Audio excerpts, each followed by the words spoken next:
Hello, hi guys! Magandang hapon sa inyong lahat. This is Gina Rodriguez from Masagari Channel, a faith healer, also matarider. So ngayong hapon na to, tingnan natin na nagsasabihin sa iyo ng ating mga gabay. So this is special gabay for the month of February 21 hanggang February 27 for the sign of Leo. So Leo, welcome to my channel. Ano kayang messages, advices, sa spirit guides ang ating masasagap for today's video? Kano naman kayang energy or kaganapan sa buhay ng mga Leo signs ang ating mahagilap. So guys, this reading is a general reading lamang. Hindi lahat makaka-resonate. Kunin lamang po makaka-relate sa inyo and comment down below kung kaninong energy ang ating nasagap. And of course, don't forget to like and subscribe my channel and hit the notification bell for more videos updated. Of course, maraming salamat po sa mga walang sawang pagsuporta sa aking channel, lalo na yung hindi nag-skip ng ads na way pagpalay kayo na Diyos at may kapal, siksik, diglig na gumapaw na biyayang manumbalik sa inyo. So guys, umpisahan na natin ang laban ha. For the sign of Leo.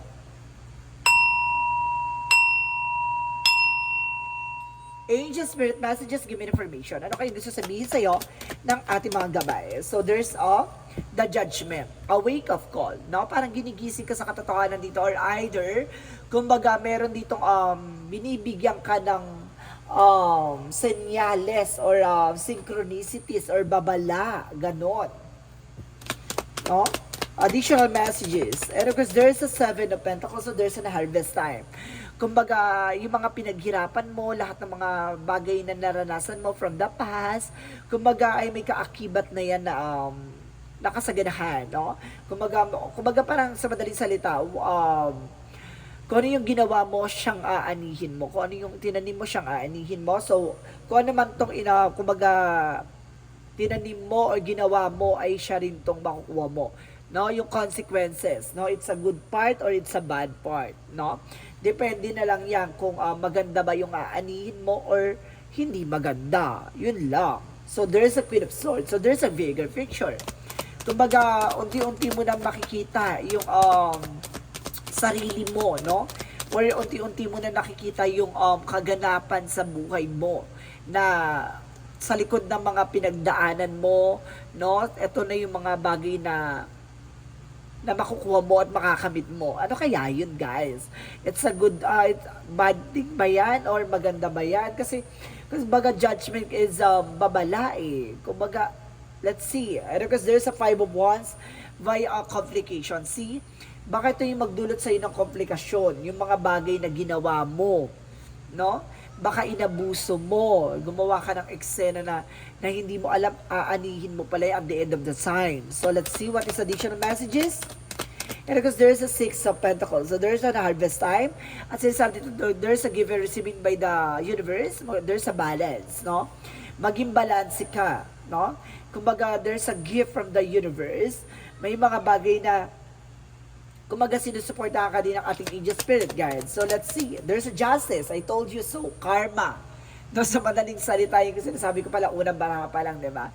Kumbaga may babala, may paalala na lahat ng mga ginagawa mo ay aanihin mo yan.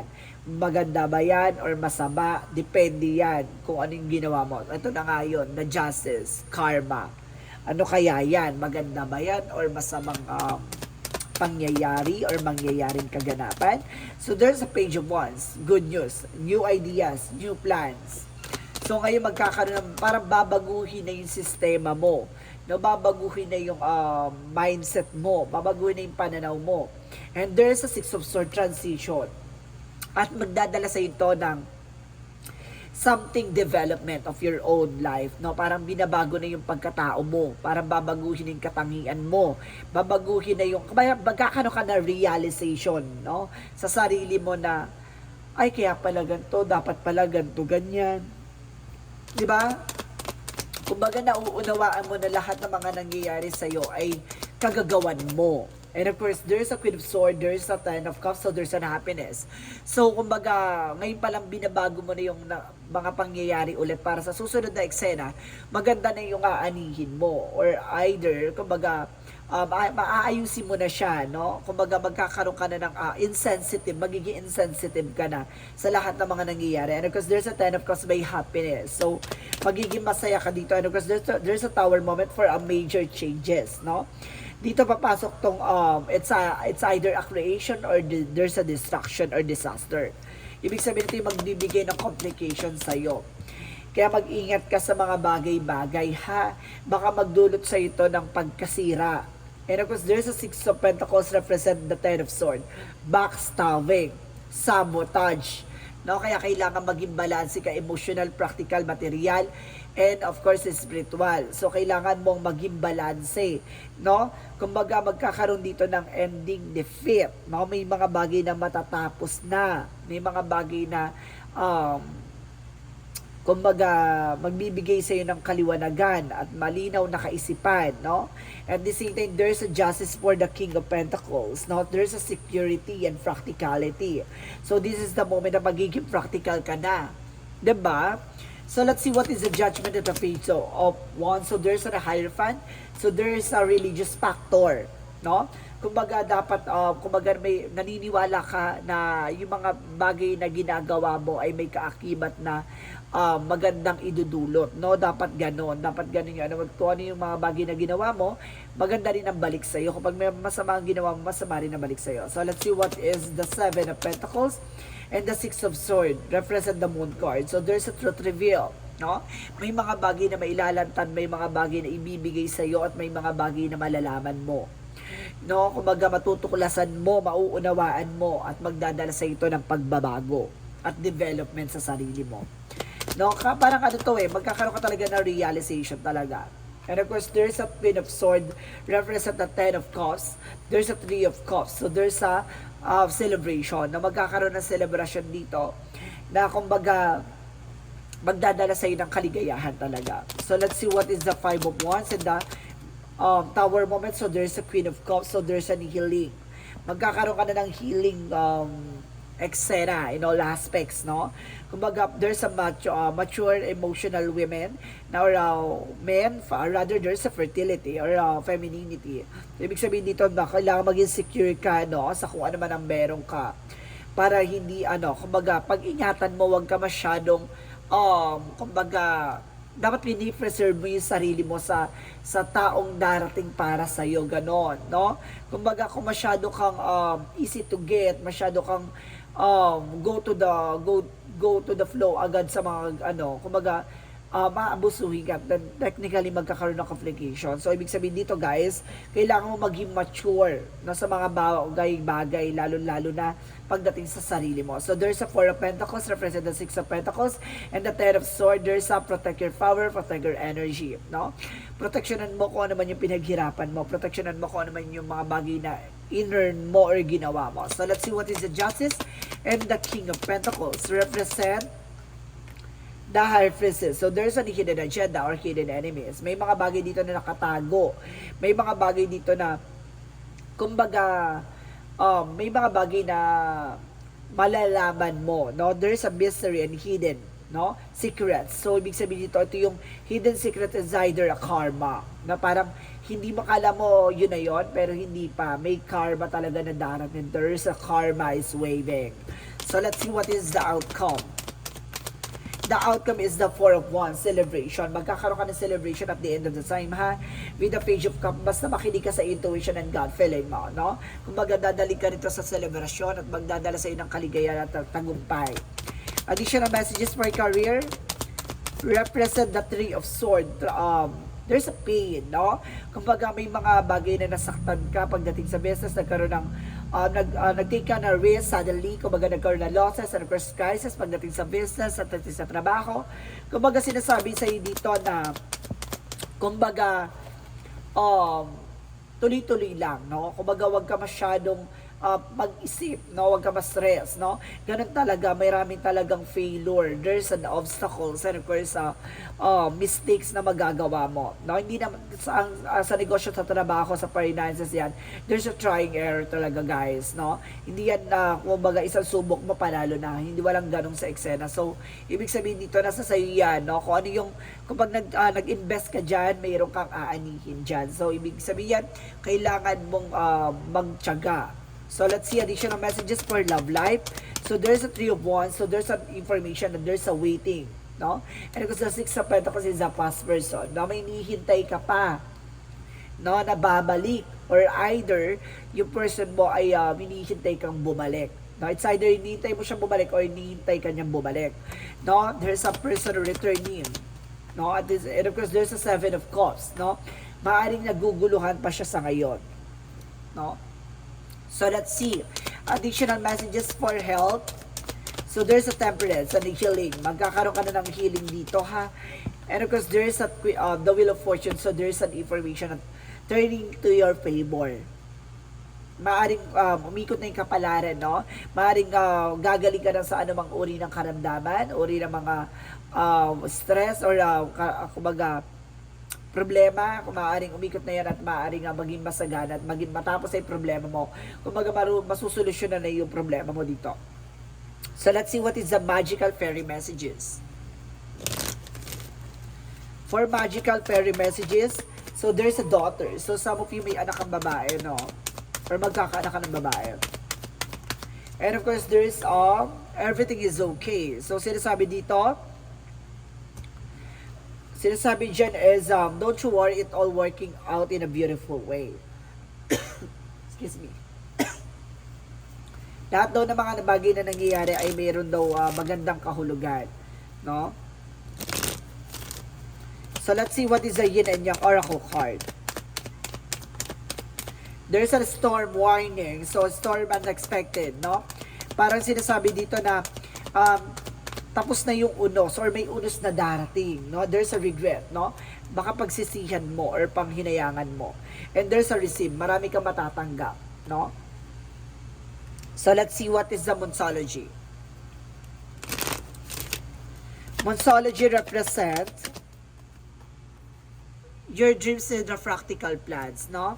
Kung may mga pangarap ka, kailangan mo maging practical. At the same time, there's a prosperity lies ahead. So, talagang paparating sa iyo ang kasaganahan. May mga bagay lang siguro na kailangan mo pagdaanan. And there's a belief in the impossible. No? Maniwala ka raw lahat ng mga imposible ay posible. So, let's see what is Archangel Michael messages. Archangel Michael messages for you. And sinasabi dito, spend more time outdoors. So, kailangan mo talagang gumugol ng oras at panahon sa labas, no? Kailangan mag-unwind, mag-retreat, no? And there is unbelief and trust. So, kailangan mo maniwala at magtiwala. At the same time, your home is protected by angels, no? Protektado naman ang iyong tahanan. So, let's see what is additional messages for angel spirit guides. And there is a double mission. So, sinasabi dito, light worker started serve the world by being you, no? Dalawa yung mission mo sa buhay, no? Ang tumulong at tulungan. At the same time, there's you're not alone. So, hindi ka nag-iisa, no? Kumbaga, there's a lot of connections na papasok sa buhay mo. So, let's see what is the angel's answer. Wait, there's more. So, may mga bagay na kailangan mong hintayin. Hindi mo kailangan agad-agarin at hindi ka kailangan maging pala desisyon. And there's a choose new direction. Magkakaroon ka ng bagong direction and of course, sila dito, it's up to you. Nasa sayo yan, ha? So, let's see what is Archangel Raphael. So, sinasabi dito, guys, there's an ask your body for massage. So, kailangan mo ng body massage that because siguro marami na nananakita sa katawan mo. No? And of course, there's laughter is the best medicine. So, kailangan mo talaga maging maligaya at maging masaya. No, sa likod ng mga pinagdadaanan mo. So, let's see what is the Romance Angels. Romance Angels represent reconciliation. Talagang may babalik guys, and there's an engagement. Maaring ikakasal kayo, and technically maaring kumbaga magkamali ka kita sa biglang kasalan kagad. Kasi there's a 4 of 1 celebration eh. And there's a chemistry. Talagang pagbubuklo din kayo at pagsasamahin kayo ulit sa isang chapter. There's a karma. No? Galing. So let's see what is the chakra. Chakra is workaholic. So ibig sabihin pagdating sa trabaho ay talagang tutok na tutok ka. There's a dependence. Ibig sabihin dito, kumbaga parang tuliro na parang naguguluhan ka, hindi mo mapakali, parang sa madaling salita parang naaansya ka, nababaliw ka na dito kasi parang maraming pumapasok na ideas, maraming pumapasok na intuition sa'yo na hindi mo maintindihan. And there's a perception na baguhin mo yung mindset mo. Baguhin mo yung beliefs or pananaw mo. So let's see additional messages for Angel Spirit guides. So, there's an author. So, ibig sabihin, ikaw magsusulat ng sarili mong pahina, no? Ikaw yung gagawa ng bagay na ikabubuti mo at ikasasama mo. And there's an heart desires, no? Kung ano yung gusto ng puso mo, kung ano ba yung gusto mo talaga, sinusuportan ka ng ating Angel Spirit guides, no? And Angel Spirit, please give me information. And there's freedom, no? Palayain mo yung sarili mo sa mga negatibo. And there's a self-esteem, no? Kailangan mo itong i-boost para magkaroon ka ng benefits for self confidence, para magkaroon ka ng confidence. And of course, sinasabi dito guys, there's autumn by harvest time. So magkakaroon ka ng harvest time at the end of the time, no? Harvest moment. So there's a harvest. And there's confidence. I told you so, no, confidence. At the same time, there's emotions, no? Magiging emotional ka dito. Dahil hindi mo akalain na makukuha mo yung mga bagay na hawak-hawak mo na. Let's see what is the energy. And of course, represent the 4 chakra archangel Raphael for healing. Magkakaroon ka na ng healing dito, ha? At the same time, there's a second chakra archangel Uriel about sa finances. So, ibig sabihin dito, magkakaroon ka na kasaganan about sa finances. So, let's see what is the Jesus loving quotes. Jesus' loving quote said, let your light so shine before men, they may see you good works and glorify your Father which is the heaven. So, ibig sabihin dito, kumbaga, bibigyan ka ng kaliwanagan at bibigyan ka ng, kagandahan ng karangyaan. Ganun, parang sinasabi dito. Kasi kung ano man yung mga bagay na ginawa mo, mag-i-impact yan sa'yo. You have a own signature and you have your own uniqueness. So, may mga bagay dito na kumbaga magpapakita sa'yo dahil sa kadakilaan or dahil sa galing mo or dahil sa katangian mo. No? Kumbaga may mga bagay dito na ipagkakaloob sa'yo yung mga bagay na ayon sa ginagawa mo. Parang ganon. Para ibibigay sa'yo yung mga bagay what you deserve. So, let's see what is the angel's number. Angel's number, I am insightful. So, you are highly intuitive, creative, your mind thinks in the features, and you seem to draw informational and ideas from out of the sky. I am powerful, drive to know the oneness of the all things. So, ibig sabihin, kaya mong makita yung magiging possibilities. So, kaya mo na kagad dumaga, ilugar yung sarili mo sa mga posibilidad na mangyayari. Parang gano'n, no? Natatanaw mo na at nakikita mo na yung mga mangyayari sa hinaharap. So, let's see what is the messages of life. Master of life. So, talagang minamaster mo talaga, ha? And kasi dito, I dedicated my strength to the divine with me, aligning myself with the true sovereignty of my life. My ego step aside. I listen closely to the inner voice and aking accordance with the truth I hear. In this way, I become the master of life. I believe in abiding humility, grace, and love for the glory of God. So, bibigyan ka talaga ng something informational dito na makinig ka sa inner voice mo, no? Makinig ka sa gumagabay sa'yo, natutulong sa'yo para makuha mo yung mga bagay na makakamit mo, no? Yung mga bagay-bagay na matututunan mo, yung mga bagay-bagay na malalaman mo. Kumbaga, magbibigay sa ito ng development and of course, transformation, no? Lahat ng mga pagbabago magaganap sa buhay mo ay depende yan, no? Sa kung malakas ang pananalig mo at malakas ang confidence mo sa sarili mo, no? Kumbaga, this is special gabay for the month of February 21 hanggang February 27 for the sign of Leo. So, Leo, maraming salamat for this wonderful reading. So, once again, this reading is a general reading lamang. Hindi lahat makaka-resonate. Kung nila pa makaka-relate sa inyo, comment down below kung kaninong energy ang ating nasagap. Maraming salamat and see you in the next video. Bye-bye and babush!